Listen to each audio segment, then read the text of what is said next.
कधी आई, कधी लेक, तर कधी सून अशा अनेक भूमिका साकारून अलका कुबल यांनी प्रेक्षकांना हसवलं तर कधी त्यांच्या डोळ्यात टचकन पाणी आणलं।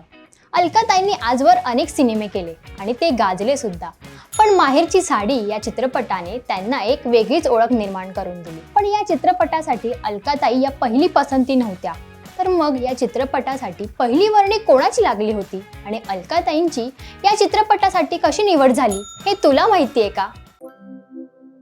माहेरची साडी या सिनेमाचे दिग्दर्शक आणि निर्माते विजय कोंडके यांनी अभिनेत्री भाग्यश्री पटवर्धन हिची या सिनेमासाठी निवड केली होती आणि त्यावेळी त्यांनी 6 महिने तिच्यासोबत या चित्रपटासाठी मीटिंग केली होती। पण त्यावेळी ती हिंदी सिनेसृष्टीत खूप लोकप्रिय झाली होती, त्यामुळे तिला मराठी चित्रपट करावासा वाटला नाही आणि तिने या चित्रपटासाठी नकार दिला। खरं तर विजय कोंडके यांना माहेरची साडी या चित्रपटासाठी एक नवीन चेहरा हवा होता आणि अलकाताईंची आधीच एक इमेज बनली होती असं विजय कोंडके यांचं मत होतं, कारण अलकाताईंनी या चित्रपटाआधी जवळपास 30 सिनेमे केले होते, पण ते सर्व काही जुळून आलं नाही आणि अलकाताईंची माहेरची साडी या चित्रपटासाठी निवड झाली। शेवटी ज्याचं जे असतं ते त्यालाच मिळतं, ते खरंच।